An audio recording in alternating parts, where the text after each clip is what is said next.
It is 12:30. We'll get going. I want to thank everyone in attendance for just joining us here today to talk about diversity in venture capital and entrepreneurship. Our panelists today, Katie Burge, Kelly Jones, and Meghan Sharkus, thank you so much for joining. I want to also thank Twin Cities Startup Week for hosting and allowing us to put on this event and hopefully educate the Twin Cities startup community about some of the issues we're going to discuss today. I'm Josh Schaub. I'm a lawyer in Minneapolis. I'm part of Gutwein Law, a law firm based out of Indiana, satellite office in Minneapolis. We're 18 attorneys, over 30 staff. We practice in every area that touches your business. So everything from securities, M&A, corporate, litigation, real estate, everything you're going to experience in the business life cycle, we can help handle for you.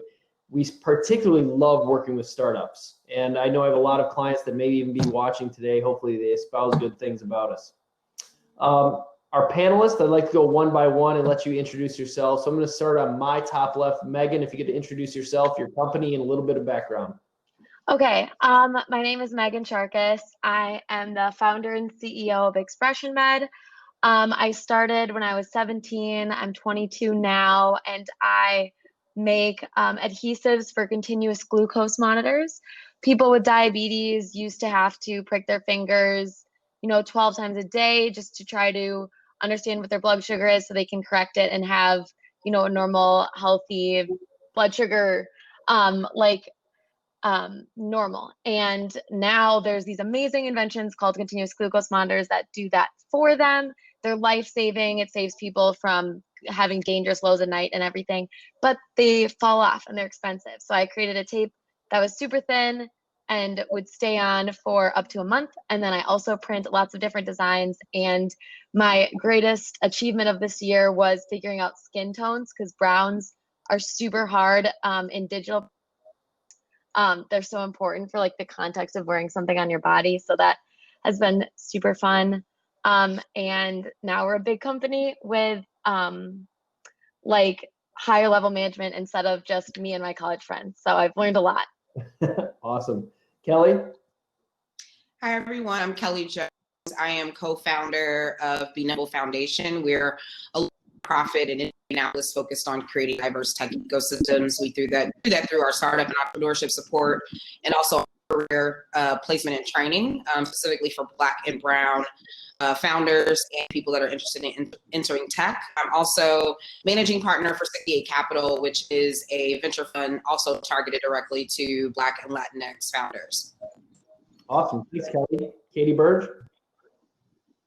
I'm Katie. I'm an associate and head of platform at M25. We're an early stage venture capital firm headquartered in Chicago. I'm in Indianapolis. And we really are Midwest focused and really, like many venture capital firms, trying to emphasize hiring diverse founders or bringing them on as funded companies. And it's something that we really like to pride ourselves on, our ability to get the hippest companies with diverse founders. So really looking forward to the conversation today. Awesome. Thank you, everyone. And thank you again for joining. This is going to be awesome. Let's kick it off the discussion. Going in reverse order, back to Katie. What is the state of diversity in venture capital and entrepreneurship from your position at M25? Oh my gosh. What, like, you mean what is the state of it? Very high level. What are you seeing in those areas? Oh gosh, it's dismal. Kelly and I chat about this quite a bit. Less than 3% of venture capital goes to women. That number is like 0.003 or something goes to women of color. Kelly might have a better statistic, but that's not a real number. Yeah. And then furthermore, that 3%, when you look at, and again, this is just women, this is not like all diverse categories, but if you look at just women, that 3%, when you factor out startups that are not about women products, the number gets incredibly lower. So the state's pretty bad. Numbers are equally bad in terms of number of women that are managing funds. That's getting a little better. And then something that we're still trying to get a grasp on is once we've invested in a company, what does diversity look like within the teams of those companies? If I can back you up with some numbers, we dug up this ahead of this. Out of 85 billion in VC funding last year in 2019, only 2.2% went to female founders. And every year, women of color get less than 1%. That might be the 0.03. Yeah, it's not a real number. 0.000. Yes. I was 1-0 off, but not in a good way. In 2015, out of 58 billion invested with all male founders, that same year only 1.46 billion to women. So just to underscore the numbers you're throwing out there, these are numbers we pulled that are very real. Kelli, you want to add? Yeah, I think the state of VC said is pretty dismal. However, there's other numbers out there too that are actually showing that diverse founders are performing better. I think McKinsey study every year is a story just saying some research in diverse-led teams, specifically ethnic diverse-led teams, are having a higher percent in their bottom line. I think 21% for women, 30% for ethnic founders. And then I think this year, Kaufman put out a study that showed that diverse-led teams, when they're exiting, they're more than white-led teams. So it's like a difference between 2.5x and 3.2x is what people are exiting, despite the fact that they may be invested a lot less. So I think what that shows is that there's an opportunity for a huge asset class. However, if you're a founder or if you're a VC, if you're putting all your money into the same sorts of founders, you're actually probably doing your LPs a disservice because women and gender diverse teams are actually performing better with far less capital. That's awesome.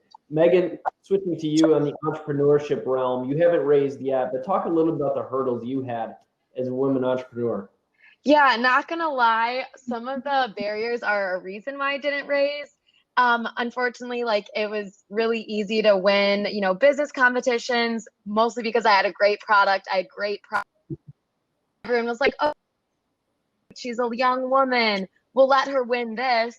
But as soon as I got in front of venture capitalists, I went through a lot of startup accelerators, and a lot of the investors were like, oh my gosh, your energy is adorable. You remind me of my niece. And it's just so condescending. And it no one ever took anything I was doing seriously. And so I just ended up raising the money and just bootstrapping because we were making good money, making good returns, having good growth metrics. From a more experiential standpoint, from the entrepreneur side of things, I cannot count on my fingers the amount of times that I've been invited somewhere because I'm the only female they know in business. And I've run events before where they're like, hey, can you invite some of your friends because there's no women in tech? Can you find them for me? So I know that this is all not numerical and things like that. But I think there's the numerical issue, and then there's what caused the numerical issue is how people treat each other and look at each other and these assumptions that our brains make when we see a founder. I think it was super interesting to see it from the inside, because when I was in college, everyone was like, equality, we're all about that. And then you get into the real world and you're like, where did it go? Yeah. So yeah. Excellent. I'm going to open this next one up to the panel, whoever wants to answer, but what are some unique challenges underrepresented founders and entrepreneurs face? And Meghan, you just touched on some, but for the other two panelists, what are some unique challenges that you've faced or what you see founders, entrepreneurs facing day to day? I'll jump in first. So I think a big one is understanding of market. I think like Katie said, when you look at women-led founders, there's a percentage of them that are not women types of companies, then there's just this very small percentage. I think what I see, especially as it relates to ethnic diverse founders, is that often they're solving problems that people may not understand. And if you can't understand that, and if the representation of the people behind the table don't understand that, it becomes a little bit harder to sell something that could potentially be successful, right? I use the there's a founder that's in Indianapolis here who founded a platform to help churches basically take tithes and offering through a phone as opposed to having to always bring cash and check. And when that of VCs, it's like church or market, I understand. But when talking to me, a kid that went to church my whole life, and I know what it's like to see that casting play go around, it makes sense that this is something that should exist. And that founder had a hard time raising, actually didn't end up raising, bootstrapped, and is now super duper successful with zero VC. And I think if we continue to do that and we continue to not have diverse VCs behind, not take founders' ideas serious, in the state of what Meghan said, let's look at people as like, oh, you're so energetic and, we love you, that doesn't mean that they're not doing something that's super serious that deserves investment, right? And we can't keep passing up on those opportunities just because we don't know or we don't understand. Either get people in the room that understand, or you need to change, the model. The thing that people are coming up with is not the problem. Katie, unique challenges underrepresented founders, entrepreneurs see? Yeah, so echoing a lot of what both Meghan and Kelli said, but in addition to that, a lot of VC firms really emphasize the prestige of a founder, and prestige means lots of things to lots of people. But I think traditionally in venture capital, it often means where they went to school and how high up they were in the ladder at corporate entities. And especially in early stage capital, the team is what you're going to be looking at in terms of like, how strong are they? Should we invest when they don't have very much product to show?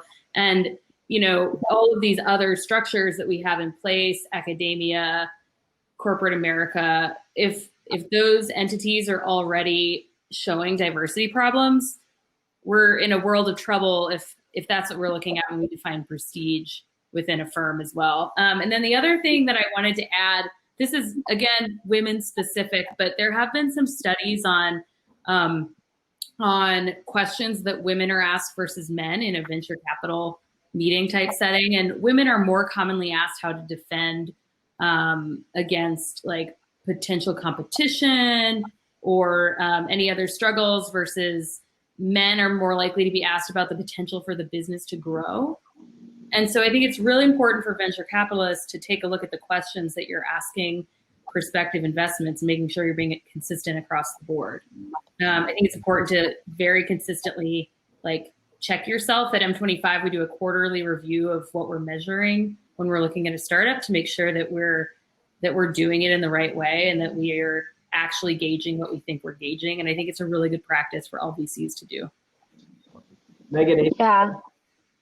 Yeah, my thoughts on this are, I think it's really interesting how you bring up prestige and things like that, because I think we're really downplaying the potential of people who do come from underrepresented communities and didn't go to Ivy League schools, because, Ivy League brains think in a certain way. And I think we're missing out on this entire creative potential in entrepreneurship.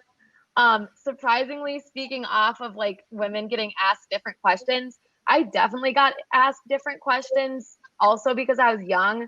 I think every single pitch I did or competition I did, people asked, took part of my Q&A time to ask me what my parents did and if they helped me. And I was like, is that relevant?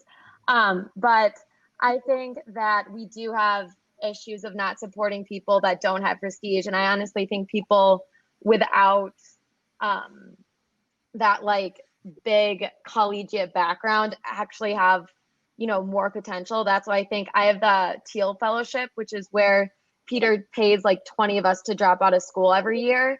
And those are the people from underrepresented communities and different countries, because they have different ideas. And that's, something that people are just starting to see. So I wish there was more of that. I think we would have a lot more improvements in the world a lot faster. But I don't know a lot of the statistics around venture capital because I veered away after a while. Meghan, you don't need it. You're building your company, Meghan. Guys, we're going to do, this is our first multi-million-dollar year hair flip. But yeah. Awesome. Kelli, I'm going to go back to you because you touched on this earlier, and maybe if you could just drill down a little bit more, some benefits of VCs and startups, what they would realize with more diversification, whether it be on the investment side, employees, so on and so forth. I think you would see an importance of certain markets that are probably worthy of being invested in, but may not be because, it's not traditional VC, right? It's actually something that we look at with 68. I always say Indianapolis and most of the firms, you know, in Indianapolis are really focused on B2B SaaS, ag tech, biotech. Not to say that those aren't great markets, but when we look at, you know, the Nielsen numbers about how Black and Latinx people are spending their money, that is going into things like media, social media, music, sports, e-commerce, beauty, health, and wellness. And so we're looking at startups that are in those spaces because we know that they're building products that are going to be for their community. We know that they're going to sell well. And we want to make sure that we are doing all we can to back entrepreneurs that want to go down that road. I think the difference that we're seeing is that, you know, a lot of people are really hyper-focused on small businesses or micro enterprises when there's a really huge opportunity to take some of those ideas and turn them into high-growth, high-skill opportunities. And so I think the more and more we start having these conversations, I think the more diversity we'll see in the entrepreneurs we're seeing, but also the people behind the table that are helping to inform the decisions. Katie? Yeah, I think at M25, we consider diversity to be our competitive advantage. First on the team, we're a pretty diverse team for the Midwest. And then just second, because we have a team that's fairly diverse, we're able to close really good deals that are headed up by diverse founders. Our most recent fund that we're operating out of, 40% are women or people of color running the teams. And it's like a trend that we continually think that we'll be able to do. And we're able to close really enticing, really competitive deals because the founders value our team. Awesome. Meghan? Yeah, I think why diversification is so important. I don't know if like the fact that I'm female and that my team is female and that we have diversity like helped us with like, I mean, actually, I think it really did because I mean, diversity of experience, like people from different cultures have different way of looking at things. They are raised differently. They have different ways of problem solving. They have different ways of, you know, maybe they're like more forthright because that's how, you know, whether that's an ethnic thing or like the area they were raised in, it helps immensely. Like there are some, you know, negotiations that, you know, Pauline might be better than I am. And she's like, you know, I'm an Asian, I get straight to the point. And I'm like, I didn't know that, you know, because, you know, I didn't know that was like different traits from different ethnic backgrounds can like be useful in different ways. And then there's some things that I'm better at, and that was super interesting. But when you spoke about diversity in like company concepts, like how you're saying African Americans can think of things that have value that are actually these huge markets that no one's touching. I can relate to that a little bit because people didn't think that people with diabetes needed to have this. They're like, oh, people with diabetes need to save money. That's not important. People with diabetes need to be able to express themselves on their devices that everyone stares at and judges all day. I don't get it. That doesn't make any sense to me. And it's like, if they would open their minds to different ideas that are important to other people, like large groups of other people, they would make more money. Like our company has great margin and great returns because we focused on, you know, a very unique market that even I don't relate to personally, but I took the time and ended up finding something very successful, you know, that supports me and my team and our like happiness and our jobs and everything. So Awesome. I don't know if that answered the question. It was kind of everywhere. No, follow-up question to this because we've identified what the benefits are. Now, the next question open to the panel is, what should VCs and startups do to incorporate more diversity into their portfolios and into their teams? What specifically could they do to incorporate more diversity? I think some of it is taking benchmarks to start so you know where you're coming from. I think I said this on a panel last month, like the numbers will be dismal when you're starting out. We acknowledge that, like in general, you got to start somewhere. And I think it's also, so it's, you know, it's checking in with your own team. Like as a venture firm, are we hiring people from different backgrounds? And then similarly, what do the companies that we invest in look like? And are we making sure that they're hiring diverse talent? I think some of that kind of burden for diversity should be on the venture capital firms, even for portfolio companies. It's something we try to proactively, reach out to code schools and other organizations that are skewing towards more diverse candidates in their programs to try to find roles for those people, for all of the participants in those programs at our companies. And I think that, a lot of times people want to place the burden on diverse founders or candidates that they know and say, like, kind of like Meghan said, like, hey, bring your friends because there aren't enough women in tech. Well, if that's how you think, you're probably not going to ever do a good job hiring diverse candidates, right? Because you should be diving in to find good candidates for your companies, good candidates for your firm from as many places as you possibly can. And I think it's also really important to figure out what you want your diversity benchmarks to be. One thing we haven't talked about yet is the LGBTQ community for diversity. I went to a pitch night that gave statistics a couple weeks ago, and I wrote them down. The U.S. could have over 4 million more jobs created if we were investing in LGBTQ entrepreneurs at the rate that they're represented in society.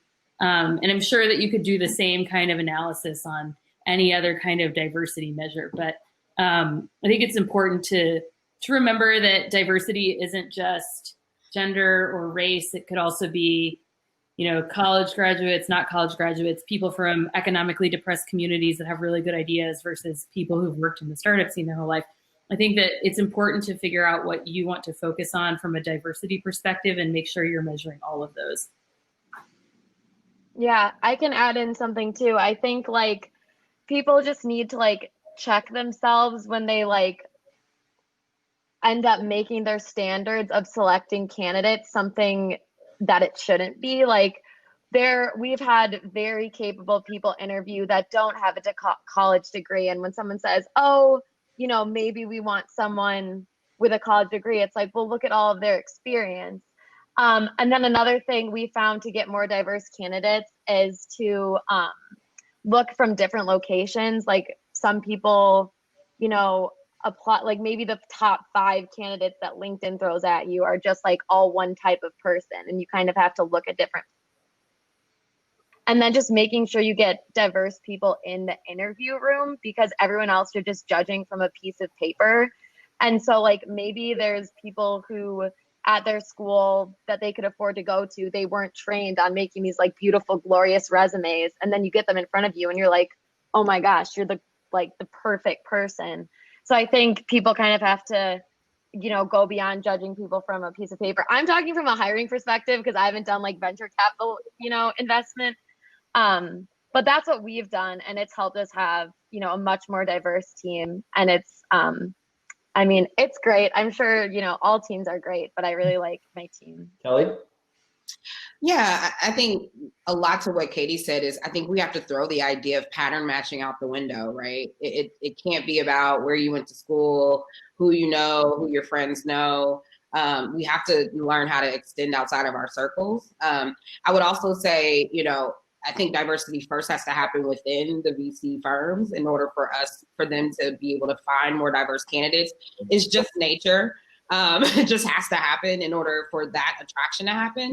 But also, as you're trying to figure that out or see what it is that you can do as a firm right now, there are many, many, many organizations out there that are catering to these direct audiences, both, racial background, women, all of them, right? So find ways to connect with them if you're really looking for founders, if you're looking for potential hires, or if you're looking for companies. Seek out those organizations that are doing it. They're everywhere. More than happy to share what some of those are, but that's a great place to start. Awesome. To the panel, what tips do you have for minority candidates looking to break into the startup world?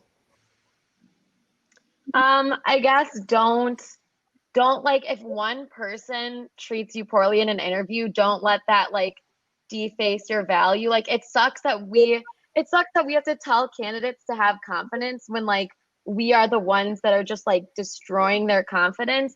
But I've definitely talked to women, I've talked to minorities who say like, there's no way I'm getting a job. Like no one's looking for like me, they're looking for someone else. And it's like, no, you're just interviewing with people that suck. So like it's like unfortunate that we have to tell them to like to have, you know, a better mentality, but like I mean, yeah, like push through it and find the people that are, you know, not judging people. And you probably don't want to work with them anyway, but like it sucks that it's like they have a smaller pool of companies that are like accepting and have like, you know, and fit their specialization and like all this stuff. It's just but yeah, I would say that. I think for anyone, especially if they're new and they've never really been in this space or they're just trying to find their way there, finding a group of people that, you know, feel like you, that can help lead you in the right direction. You know, it's kind of the early stages of networking, you know, like, yeah, you can go out and network and meet as many people as you can. But when I think about the way, you know, that I found my way into startups, it was because I got close with a group of people that were sort of, you know, Black women in tech, you know, when I was at the time living in New York.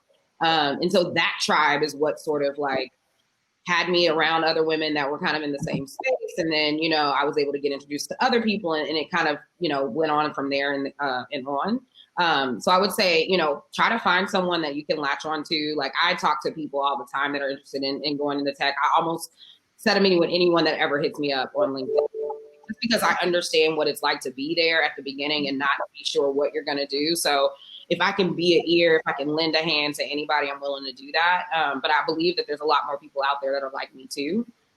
So find a group, find a person that you look up to, hit them up. Most people are not going to say no and shut you down. And if they do, you just move on to someone else. But I always think it's, you know, because it's the nature of the industry, you have to sort of network your way in there. But find the friendlies that are willing to do it and want to see you succeed. That's brilliant. I actually just want to echo that that works way better than just like having to filter through the mess. So like I did that with my fellowship groups and it was insane. So that's such a good piece of advice. Katie? I always like to tell people, and this isn't a knock on you, Josh, you should approach every job with the confidence level of a college-educated white man, because all kinds of research shows that white men have no problem applying to jobs when they don't hit every single qualification line listed in a job description, but women and people of color do. So imposter syndrome, very real. Everybody just like apply for the job you want and know your worth.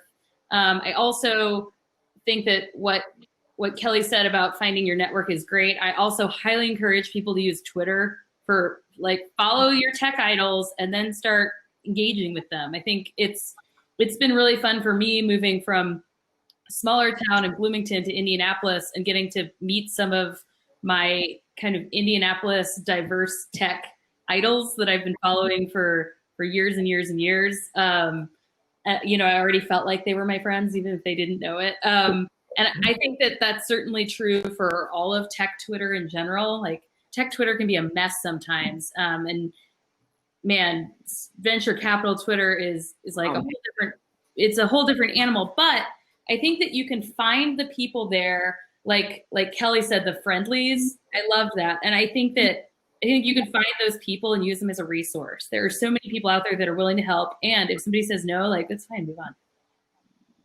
Yeah. I've learned from the entrepreneur side that really no one is like unapproachable. Like I was shocked at like CEOs that would pick me up and talk to me and then drop me off because like that's all the time they had. But I learned so much from them. Like there's rarely a CEO or a venture capitalist that hasn't gone through some struggle in their life that they want to give back. And so many people like place them on a pedestal and they're like, I cannot, you know, talk to them. That wouldn't work. But once you get over that hump, it's a huge like learning experience and networking opportunity. Awesome. Last question before we open up for some Q&A from the audience. If we look ahead, how different do you hope or expect the industry to be with regard to diversity and inclusion in 1, 5, or 10 years? Can I go first? Yes. So just like strictly speaking in 1 year, and I know that like COVID may seem to complicate this, but in 2019, WeWork got more money than all female founders combined in terms of venture capital investment. I would like us to do better than that in a year. I mean, I would love to get there. Sorry. What? No, I said I don't think we got to go that far to get there either, because that was just ridiculous. Right. I mean, that should just be the bare minimum. You know, have the women who raise venture capital exceed the number of like the biggest venture-backed startup. It's not like, to me, that's part of it. You know, did you say 1, 3, and 5? Sure. 1, 5, 10, 1, Okay, 3, great. 5. 1, 5, 10. That's even better. So 5 years. I would like to see significant gains year over year between now and then in diversity of managing partners at venture funds. Women, we're starting to do better on.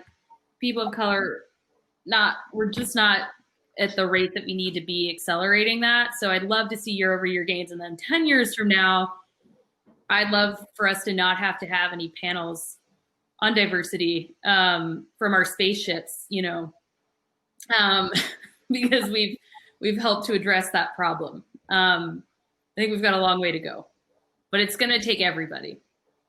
So if you're watching this panel, dig in. Kelly? Yeah, my 10 years the same as Katie's. Like, I just, you know, I pray that we don't have to even keep talking about this anymore. You know, I would say in 1 year, you know, I think for the first time, we will, and I'm going to talk about specifically in Indiana and surrounding states, we'll see a large number of Black and Latinx founded businesses finally getting the, you know, seed and pre-seed and Series A money that they've deserved from the beginning. In 5 years from now, you know, I see 68 probably being one of the top firms doing that. And I want to continue to see it grow and continue to have an impact, you know, on Indiana, the surrounding Midwest, and the Southeast where we invest. So this is the first fund of its kind in the state. And so I'm taking it very seriously, and I want to solve the problem. And yeah, 10 years, like, hopefully no more of these, because we did it. We solved for X, guys. We had a really big exit every month from diverse founders. Yeah. I think in the long run, I just want to see like the connotations and like the conversations to change. Like, not only do I think that underrepresented founders should get money, but I think like they should truly feel that the people who gave them the money believe they deserve business, not just because they're checking a box. Because like, I honestly, like, every time I get invited somewhere and I'm the only woman there, I'm like, do they think I'm qualified to be here, or did I just get invited because I'm the only, you know, woman that they know? And I think sometimes underrepresented founders feel like that too. And I've seen, eFest a few years ago was won by these Black women, and their business was amazing. And some people are like, oh, they just picked them because they're Black. And like, that side chatter, like, if that can go away, I think we'll have really solved something. Because I don't see a lot of the statistics, but I see like how people engage with other people. And it's like, if we had like an ultimate goal, I think that would be part of it too. Awesome. Any closing comments before we go into the Q&A? If not, Casey Schultz. Hi, Casey. How you doing? Good to see you again. She asked on the chat, do you have lists that you've created that people can see on your Twitter? I think someone mentioned on Twitter putting out and finding your heroes. I think, Katie, that was you. Do you have any lists you put out on Twitter as advice, or maybe candidates, people you should talk to? I'm really bad at Twitter lists. I think I have one that's like economic developers of Indiana, and it has like 6 people on it. And I only realized it existed again recently. But some people do. So I know that Backstage Capital has a list of diverse VC and diverse founders that is shareable to check out. So just look up Backstage Capital, you'll find that. That's all I have. I don't personally have any lists, but I'm done. So I can share what they are. I'm actually pulling up my Twitter now. Kelly doesn't make lists, she only gets them. No, I don't have at Twitter as I used to. I used to be really active, and I'm just not very active at all. I'll find them. I'll drop them in the chat if I can find the names of the.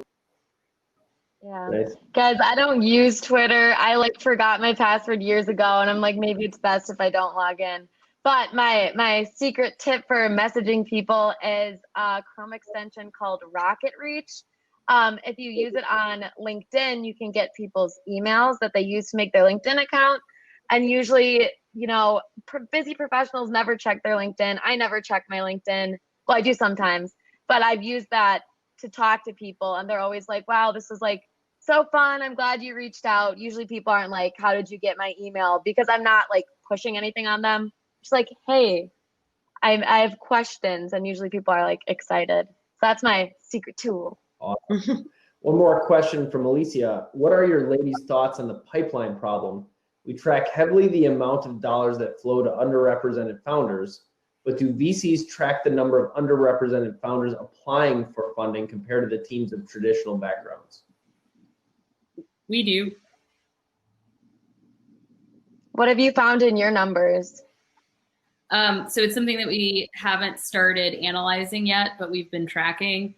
And I would say, first of all, there's not a pipeline problem in as much as there are no qualified startups out there run by diverse founders. I would say there's still a pipeline problem in terms of we are not seeing every deal yet that we would like to. I have to say that there's definitely not a pipeline problem. I think there was a story that came out yesterday. What was it? The CEO of Wells Fargo basically said, you know, there's not enough good Black talent. That is just not true. In that same Kaufman study that I talked about earlier, they actually showed that women, Black, Latinx, et cetera, they are graduating with computer science degrees at a higher clip as most people.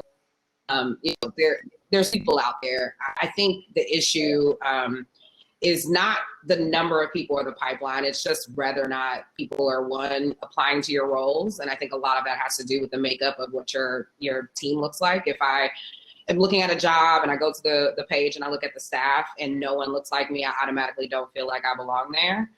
So I think that's something to think about. I also think that there's just some, you know, bias and other things that sort of happen in the interview stage that I think gets people kind of casted out as well. You know, I think there's a meme that I see all the time about the difference between equality and equity. And it's like the three people, they're different heights, and they all are standing on the same level of like a box or something. And the short one still can't see, the middle one can kind of see, and the tall one can see. But then equity being the shortest one having two additional boxes, you know, so that everyone can see at the same level. And I think that's what needs to happen when it comes to looking at candidates and looking at founders is they may not have, you know, the Stanford MBA, and they don't, you know, they weren't at Google for 10 years and, you know, all of that. And then, you know, founded a company, which is more likely for you to likely invest in it because of that pedigree, right? Sometimes should take a look at the Howard grad that, you know, went to law school at Tulane. It's okay. I mean, even that's probably too much.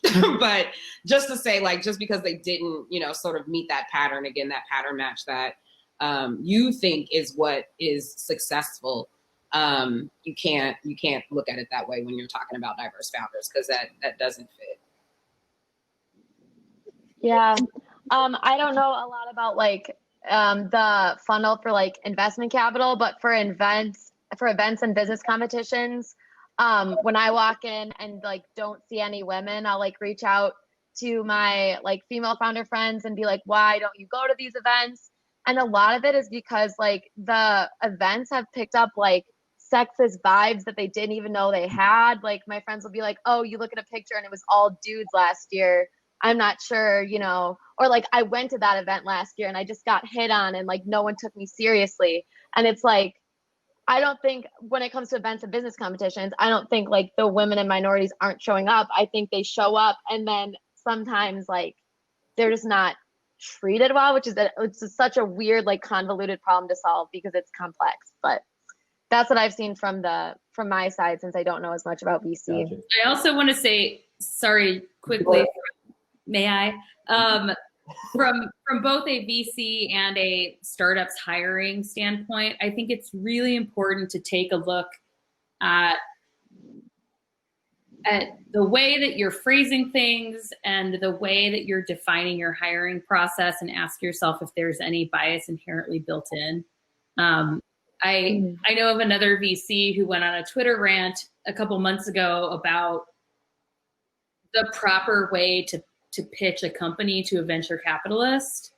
And when you say that there's a very standard way that people must speak to you, it's pretending like there's a universal language that everybody speaks, which is not the case at all. And some of it goes back to the like warm intros versus cold intros. I think venture capital is finally starting to get away from warm intros to some degree. I always say I will take any intro, hot, warm, cold, doesn't matter, frozen, give them all to me. But I think it's really important if a diverse candidate, or any candidate, frankly, is applying for a job and you're thrown off by a non-standard way of them approaching the process, do not discount their abilities or their company because of that.